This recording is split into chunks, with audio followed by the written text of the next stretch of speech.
Assalamualaikum warahmatullahi wabarakatuh. Saya Leni Oktiani, guru SD Negeri 04 Tundagan, sekaligus calon guru penggerak Angkatan 10 Kabupaten Pemalang. Saya akan menjelaskan tugas demonstrasi kontekstual modul 1.1 tentang filosofi pemikiran Ki Hajar Dewantoro dan penerapannya di sekolah. Terima kasih. Tujuan pendidikan. Menurut Ki Hajar Dewantoro, tujuan pendidikan adalah untuk mendidik anak agar bisa menjadi manusia yang memiliki kesempurnaan dalam hidup. Hidup yang sempurna bisa dimaknai sebagai seseorang yang mempunyai kehidupan dan penghidupan yang bersifat selaras dengan alam, atau dengan kata lain, sesuai dengan kodratnya dan juga selaras dengan masyarakat. Hakikat pendidikan dan pengajaran.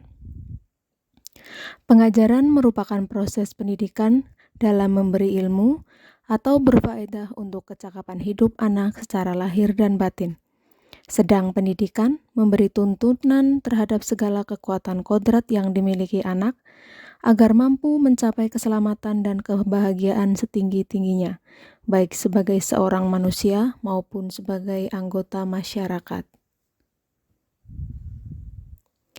Ide atau gagasan yang sesuai dengan pemikiran Ki Hajar Dewantoro. 1. Trilogi pendidikan. 2. Asas Trikon. 3. Tripusat pendidikan. 4. Pendidikan budi pekerti. 5. Pembelajaran yang berpusat pada murid. 6. Pendidikan menuntun kodrat anak. Dan 7. Belajar sambil bermain. 1. Trilogi pendidikan.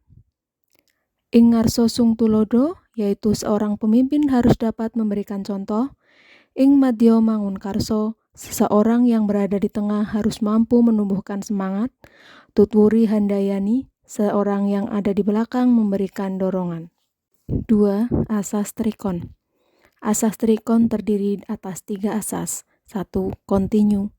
Pengembangan yang dilakukan harus berkesinambungan, dilakukan secara terus-menerus dengan perencanaan yang baik. 2. Konsentris. Pendidikan harus menghargai keberagaman dan memerdekakan murid. 3. Konvergen. Pendidikan harus memanusiakan manusia. 3. Tripusat pendidikan. Tripusat pendidikan berisi 1. Fungsi keluarga. Keluarga merupakan tempat utama dan pertama anak mendapatkan tauladan. Tauladan merupakan nilai kebaikan yang bisa diambil manfaatnya dan diterapkan di dalam kehidupan. 2. Fungsi sekolah. Sekolah adalah tempat utama untuk menimba ilmu pengetahuan. Sekolah juga berfungsi sebagai tempat belajar hal-hal yang belum diketahui oleh anak. 3. Fungsi masyarakat. Masyarakat merupakan komunitas kumpulan individu dalam suatu area tertentu. 4. Pendidikan budi pekerti. Seseorang yang mempunyai kecerdasan budi pekerti akan senantiasa memikirkan, merasakan, dan mempertimbangkan setiap perilaku yang ditampilkannya. Menurut Ki Hajar Dewantoro, watak atau budi pekerti merupakan kodrat setiap manusia, sehingga kita sebagai pendidik perlu memahami kodrat itu dan dapat mendampingi tumbuhnya kecakapan budi pekerti murid dalam kegiatan pembelajaran yang dialaminya. 5. Pembelajaran yang berpusat pada murid. Seorang pendidik harus mampu mengenali peserta didiknya dengan baik. Setidaknya, guru harus mampu menyebutkan karakter umum seperti nama, gaya belajar, kemampuan individual, kebiasaan, motivasi, dan hasil belajarnya. Pendidik juga harus memiliki gaya mengajar yang variatif, mendukung interaktif kelas, menyediakan kesempatan kepada peserta didik untuk berbagi pengetahuan dengan temannya, dan mampu menjabarkan bahan pengajaran dalam berbagai bentuk. Dalam hal ini, pendidik berperan dalam menghubungkan peserta didik dengan sumber belajar yang beragam. 6.